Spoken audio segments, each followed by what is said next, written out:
आप सभी का खैर मकदम है आपके अपने official YouTube channel chalk and duster academy में।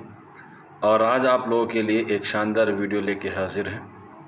जैसा कि आप लोगों को मालूम है कि हम लोगों ने DT+B TGT उर्दू के हवाले से आपको काफ़ी सारी वीडियोस जो हैं वो प्रोवाइड कराई हैं।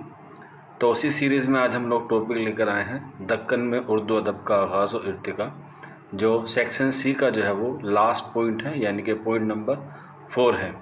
इससे कबल हमने तहरीक के हवाले से, तनकीद के हवाले से, और आज हम लोग बात करने वाले हैं दक्कन में उर्दू अदब का आगाज़। उर्दू अदब की आगाज़ की जो सिनफ होती हैं वो ज़्यादातर उनका आगाज़ दक्कन में हुआ है। चाहे हम बात करें नज़म की, जो पहली नज़म है वो भी दक्कन में लिखी गई है, जिसका नाम है चक्की नामा, और उसके मुसन्निफ़ हैं ख्वाजा बंदा नवाज़ गेसो दराज़। इसके अलावा बात करें मसनवी, तो बस मसनवी भी बहमनी दौर में लिखी गई है, और जिसके मुसन्निफ़ का नाम है फ़खरुद्दीन निज़ामी, और उनकी तसनीफ़ का नाम है कदम राव पदम राव। इसके अलावा दास्तान की बात करें तो दास्तान सबरस, ये मुल्ला असदुल्ला वजी की है, ये भी जो है वो दक्कन में लिखी गई है। इसी तरह से और भी तमाम इसनाफ जो हैं वो जिनका ताल्लुक़ जो है वो दक्कन से है। तो इसीलिए हम लोग कह सकते हैं कि उर्दू को जो सबसे ज़्यादा फ़रोग़ मिला है वो दक्कन में ही मिला है। और इसकी क्या है, दो वजूहात हैं। सबसे पहली वजूहात हमें मिलती है दिल्ली सल्तनत के दौर में, जहाँ पर हम लोग बात करते हैं अलाउद्दीन खिलजी के हवाले से और मोहम्मद बिन तुगलक के हवाले से। जब इन दोनों बादशाहों ने देवगिरी, जिसको हम लोग उर्दू अदब में दौलताबाद के नाम से जानते हैं, उस पर जो इन्होंने क्या किया, हमला किया, और वहीं पर जो है वो सूफिया इकराम ने अपनी तबलीग के लिए या अपनी कम्युनिकेशन स्किल को डेवलप करने के लिए इस ज़बान का जो वहाँ पर क्या किया, इस्तेमाल शुरू किया, और उसी से चलते हुए आगे चल के ये ज़बान जो है वो वहाँ पर उसको ज़बान को या अदब को जो है फ़रोग़ देने लगी। इसी में जो सबसे पहले नज़म आती है, जो मैंने आपको ऊपर बताया है, वो आ जाती है पहली नज़म, जिसका नाम है चक्की नामा, और मुसन्निफ़ का नाम है ख्वाजा बंदा नवाज़ गेसो दराज़। इसके अलावा पहली मसनवी भी है कदम राव पदम राव, जो फ़खरुद्दीन निज़ामी बेदरी की है। इसके अलावा उर्दू की पहली दास्तान जो दक्कन में लिखी गई सबरस है, मुल्ला असदुल्ला वजी की जो है ये तसनीफ़ है, जो गोलकुंडा से क्या है, वाबिस्ता है। इसी के अलावा जो उर्दू का पहला साहिब दीवान शायर है मोहम्मद कुली कुतुब शाह, उसका भी ताल्लुक़ कहाँ से है, दक्कन से है। तो इस तरीके से हम लोग कह सकते हैं कि उर्दू ज़बान जो है वो पैदा हुई है वो शुमाल में हुई है, लेकिन उसको जो फ़रोग़ मिला है वो किस में मिला है, वो दक्कन में मिला है। अगर हम बात करें इसकी तारीख़ की दक्कन में, तो हमने आप लोगों को बताया था कि मुग़ल सल्तनत में हुए हैं बाबर, और उन्होंने अपनी आत्मकथा लिखी है तुजुक बाबरी, जो किस ज़बान में लिखी गई है, फ़ारसी ज़बान में लिखी गई है। और उसी ज़बान में या उसी किताब में जो है वो सबसे पहले हमें उर्दू लफ्ज़ का जो है वो क्या देखने को मिलता है, ज़िक्र देखने को मिलता है, जो मुग़लिया दौर की एक अहम तारीख़ है, और ये बाबर की आत्मकथा भी है। और मुग़लिया दौर के जो बाबर हैं उसको क्या माना जाता है, मुग़लिया दौर का बानी भी माना जाता है बाबर को जो है वो मुग़लिया सल्तनत का क्या माना जाता है, बानी माना जाता है। जब उसने इब्राहिम लोदी से क्या लड़ा था, पानीपत का पहला युद्ध लड़ा था, तो उसी में जो है वो क्या आ जाता है, बाबर का टाइम पीरियड शुरू हो जाता है 1526 से लेके 1530 तक। इसके बाद क्योंकि ये एग्ज़ाम में भी आप लोगों से पूछा जा सकता है तारीख़ी एतबार से, तो मैंने जो है वो इसको शुमाली हिंद से ही ले लिया है, क्योंकि मुग़लिया दौर भी जो है वो आपसे GS में पोर्शन में पूछ सकता है, तो इसलिए मैंने जो है वो इसको क्या कर दिया है, इसी में इंक्लूड कर दिया है। हुमायूं आ जाते हैं। हुमायूं का जो है 1530 से लेके पहला जो टाइम पीरियड है वो 1540 तक रहता है, और उसके बाद 1555 से लेके 1556 तक। और ये जो है सरहिंद के युद्ध में जो है वो दोबारा से अपनी क्या करता है, सत्ता स्थापित करता है हुमायूं, और कन्नौज का और चौसा का युद्ध जो है वो हार जाता है हुमायूं। दोनों ही किससे हारता है, दोनों ही शेर शाह सूरी से जो है वो हार जाता है। उसके बाद उसका बेटा जलालुद्दीन मोहम्मद अकबर जो है वो क्या बनता है, मुग़लिया सल्तनत का बादशाह बनता है, और उसका जो संरक्षक होता है वो होता है बैरम खान। और पानीपत के दूसरे युद्ध में जो 1556 में हुआ था, उसमें जो है ये लड़ता है हेमू से, और जिसमें जो है उसको क्या फतह हासिल होती है, और अकबर के काल को ही क्या कहा जाता है, साहित्य का काल कहा जाता है। इसके बाद जहांगीर है, ये आप लोग नोट कर सकते हैं, जहांगीर के काल को चित्रकारी का काल कहा जाता है। शाहजहां ने ताजमहल बनवाया, तो इसलिए इसके जो काल है उसको हम लोग कहते हैं स्थापत्य का काल कहा जाता है, शाहजहां के दौर को। औरंगज़ेब जो हैं वो आखिरी मुग़ल बादशाह माने जाते हैं जिनको ताकतवर की श्रेणी में रखा जाता है। इसके बाद जो है वो छोटे छोटे बहुत सारे बादशाह हुए हैं। आप लोग जो है वो इनको उर्दू अदब से जो है वो याद कर सकते हैं या फिर उनके नाम को जो है वो नज़रसानी कर सकते हैं। लेकिन जो लास्ट बचते हैं उसको आपको याद रखना है, वो हैं बहादुर शाह ज़फ़र, और इनका जो टाइम पीरियड है 1838 से लेकर 1857 तक है, और ये मुग़ल सल्तनत के क्या हैं, आखिरी बादशाह हैं। इसके बाद वापस आ जाते हैं दक्कन में, क्योंकि दक्कन जो है वो हमारे लिए अहम है। और दक्कन में उर्दू के हवाले से बात करें तो ये बहमनी दौर से जो है वो शुरू होती है। अब बहमनी दौर का आगाज़ कब होता है? जब मोहम्मद बिन तुगलक अपनी दारुल सल्तनत को दिल्ली से दौलताबाद लेकर आता है, और दौलताबाद से वो वापस कहाँ पर ले जाता है? दिल्ली। तो इसीलिए जो बहमनी सल्तनत का बानी माना जाता है, जिसको हम लोग बहमन शाह के नाम से जानते हैं, जिसका पूरा नाम है अलाउद्दीन हसन बहमन शाह, जो है वो उसका क्या है, पूरा नाम है। और इसी ने जो किसकी बुनियाद डाली? बहमनी सल्तनत की बुनियाद डाली। कब डाली? 1347 में। और इसका जो टाइम पीरियड रहता है 1347 से लेके 1358 तक क्या माना जाता है? इसका टाइम पीरियड माना जाता है अलाउद्दीन बहमन शाह का। और अगर हम इसकी बात करें कि पूरे बहमनी दौर में कितने बादशाह गुजरे हैं, तो पूरे बादशाह गुजरे हैं 18। हालांकि बाज़ जगह आपको जो है वो 14 भी मिलते हैं। अब इनकी 18 की जो है फहरिस्त हैं, आप लोग जो है वो इस तरीके से यहाँ पर देख सकते हैं। मैंने पूरे नाम जो है वो मेंशन किए गए हैं। सारे याद नहीं करने हैं, लेकिन सिर्फ आपको पहला याद रखना है, जिसका नाम है अलाउद्दीन हसन बहमन शाह, और टाइम पीरियड भी है 1347 से लेकर 1358 तक। और फिर ये आगे चल के बहमनी सल्तनत जो है वो 5 इदवार में क्या हो जाती है? तकसीम हो जाती है, या विभाजित हो जाती है, या डिवाइड हो जाती है, जिसमें हमें उर्दू अदब के लिहाज से पढ़ना होता है कुतुब शाही या कुतुब शाह दौर। इसके बाद हमें यहाँ पढ़ना पड़ता है आदिल शाह दौर। इसके बाद निज़ाम शाही, इसके बाद इमाद शाही, और फिर बरार या बरीद शाही। तो ये 5 सल्तनत हैं जो आगे चल के उर्दू अदब में फ़रोग़ देती हैं बहमनी सल्तनत से अलग होने के बाद। इसमें जो है वो 2 बादशाह आप लोग ज़रूर याद कर लीजिएगा, एक है 8वें और एक है 9वें, अहमद शाह वली और फ़िरोज़ शाह। क्योंकि यहीं पर जो है वो क्या लिखी गई है? उर्दू की पहली मसनवी लिखी गई है, जिसका नाम है कदम राव पदम राव। ये एग्ज़ाम में जो है वो अक्सर पूछा जाता है कि किसके अहद में लिखी गई, तो आप लोग जो है वो इसका टाइम पीरियड जो है वो नोट कर सकते हैं। इसी तरीके से यहाँ पर जो है वो आप लोग सारी चीज़ों को नोट कर लीजिएगा। इसके जितने भी शोर हैं वो सारे आप लोग याद कर लीजिएगा। और बाकी चल के ये 1548 में क्या हो जाती है?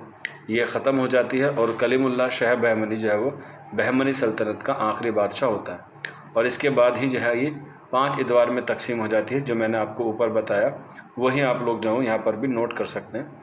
आदिल शाही पहले होती है, उसके बाद कुतुब शाही, निज़ाम शाही, इमाद शाही, बरार या बरीद शाही दौर। तो ये दोनों पाँचों जो हैं वो क्या हैं, एग्ज़ाम के हवाले से इम्पोर्टेंट है तारीख़ के पश मंज़र में। लेकिन अगर हम उर्दू अदब के लिहाज से बात करें तो हमें सिर्फ आदिल शाही और कुतुब शाही दौर को ही क्या करना पड़ता है? पढ़ना पड़ता है, क्योंकि इसमें ही उर्दू ज़बान को जो है वो फ़रोग़ मिला। ये छोटी छोटी क्या थी? रियासत थी। अगर हम बात करें सबसे पहले आदिल शाही दौर की, जो इसका टाइम पीरियड शुरू होता है 1490 से लेके 1646 तक जो है वो आदिल शाही दौर शुरू होता है, जिसको हम लोग बीजापुर सल्तनत भी कहते हैं। और बीजापुर सल्तनत या आदिल शाही दौर में कुल कितने बादशाह हुए हैं? 9 बादशाह हुए हैं। लेकिन कहीं कहीं आपको जो है वो 8 भी दिखाई देखने को मिलते हैं, क्योंकि तारीख़ में क्या होता है? कॉन्फ्लिक्ट होता है, इख्तलाफात होता है। हर अलग अलग जो तारीख़ होते हैं, जो मुअल्लिम होते हैं, वो अलग अलग बताते हैं। तो इसी में आदिल शाही दौर के जो बानी होते हैं वो होते हैं यूसुफ आदिल शाह, जिनका टाइम पीरियड है 1490 से लेकर 1510, और ये बीजापुर सल्तनत के क्या हैं? बानी हैं। इसके बाद दूसरे हैं इस्माइल आदिल शाह, तीसरे हैं मालू आदिल शाह। इनका जो है वो टाइम पीरियड कुछ महीने था, तो इसलिए बाज़ लोग इन्हें मानते भी हैं और बाज़ लोग इन्हें नहीं भी मानते। इसके बाद है इब्राहिम आदिल शाह, इसके बाद है अली आदिल शाह अव्वल, इब्राहिम आदिल शाह सानी, जो एग्ज़ाम के हवाले से भी अहम है, क्वेश्चन नंबर 6 के, इब्राहिम आदिल शाह सानी। इसके बाद मोहम्मद आदिल, अली आदिल शाह सानी। इनका टाइम पीरियड जो है वो इम्पोर्टेंट है, 1656 से लेकर 1672 तक। और इसके बाद 9वें हैं सिकंदर आदिल शाह, जो क्या है? बीजापुर के आखिरी बादशाह हैं, या बीजापुर सल्तनत के आखिरी सुल्तान हैं, या आखिरी हुक्मरान हैं। तो इस हिसाब से इनके क्या हो गए? कुल मिला के जो है वो 9 शोरा हो गए, और 9 ही बादशाह हो गए। बीजापुर सल्तनत में, या हम लोग कह सकते हैं आदिल शाही सल्तनत में। इसके बाद 1686 में इसे औरंगज़ेब रहमतुल्लाह अलैह ने क्या किया, अपनी सल्तनत में उसे मिला लिया 1686 में। इसके बाद जो दूसरी हमारा दौर आता है, या जो दूसरी हमारी सल्तनत आती है, वो आती है कुतुब शाही दौर, जिसे हम लोग गोलकुंडा भी कहते हैं। कुतुब शाही दौर में 8 बादशाहों का दौर हुआ है। इसमें जो है वो किसी बात के इख्तिलाफात नहीं है। अगर हम बात करें इसके बानी की, तो इसके बानी हुए सुल्तान कुली कुतुब शाह, जिनका टाइम पीरियड है 1518 से लेकर 1543 तक, और ये कुतुब शाही दौर के क्या हैं, बानी हैं। इसके बाद दूसरे हुए हैं जमशेद कुली कुतुब शाह। इसके बाद तीसरे हुए हैं सुबहान कुली कुतुब शाह। इसके बाद चौथे हुए हैं इब्राहिम कुली कुतुब शाह, और इनके ही दौर में क्या हुए हैं, मुल्ला असदुल्ला वजी जो है वो पैदा हुए हैं। एग्ज़ाम में पूछ लिया जाता है, क्योंकि मुल्ला असदुल्ला वजी ने कुतुब शाही दौर के 4 बादशाहों का दौर देखा है। इसी के लिए तारीख़ में पूछा जा सकता है कि वह कौन सा शायर है जिसने सबसे ज़्यादा बादशाहों का दौर देखा। तो याद कर लीजिएगा, अमीर खुसरो हैं, उन्होंने 8 बादशाहों का दौर देखा। इसके बाद मोहम्मद कुली कुतुब शाह, जो उर्दू का पहला साहिब दीवान शायर है, 1580 से लेकर 1611 तक, और इनको 12 प्यारियों का आशिक भी कहा जाता है। और इन्होंने 18 तखल्लुस जो है वो इस्तेमाल की हैं।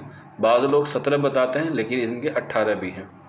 अगला सवाल है मोहम्मद कुतुब शाह, ये इनके भतीजे भी हैं और इनके दामाद भी हैं। इसके बाद अब्दुल्ला कुतुब शाह, और लास्ट हैं अबुल हसन कुतुब शाह, जिन्हें हम लोग उर्दू अदब में नाम से जानते हैं अबुल हसन ताना शाह के नाम से।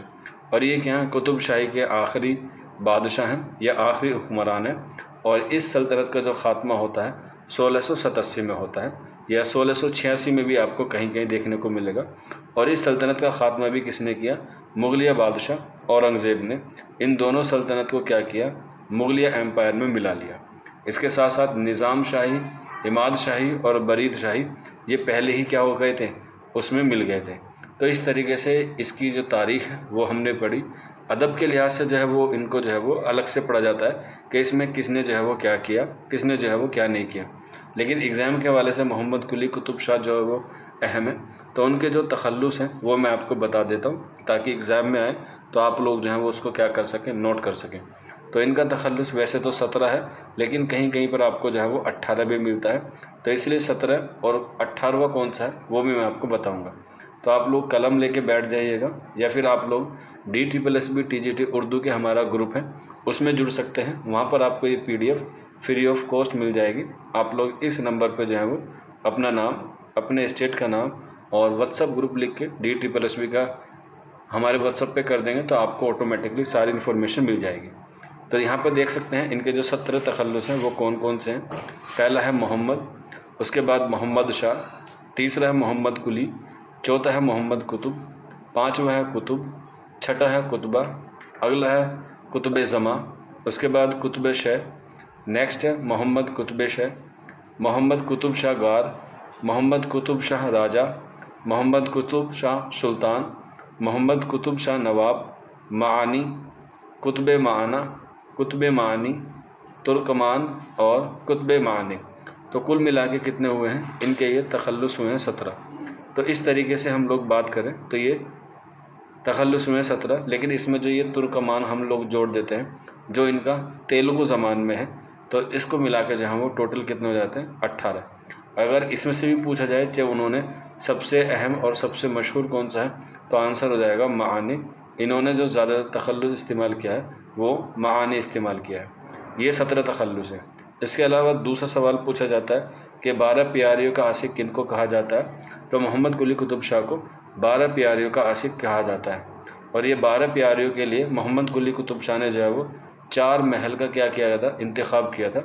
जिसमें पहला आता है खुदादाल महल, दूसरा आता है आला महल, तीसरा आता है महल कोहे तूर, और चौथा आता है कुतुब मनूवर।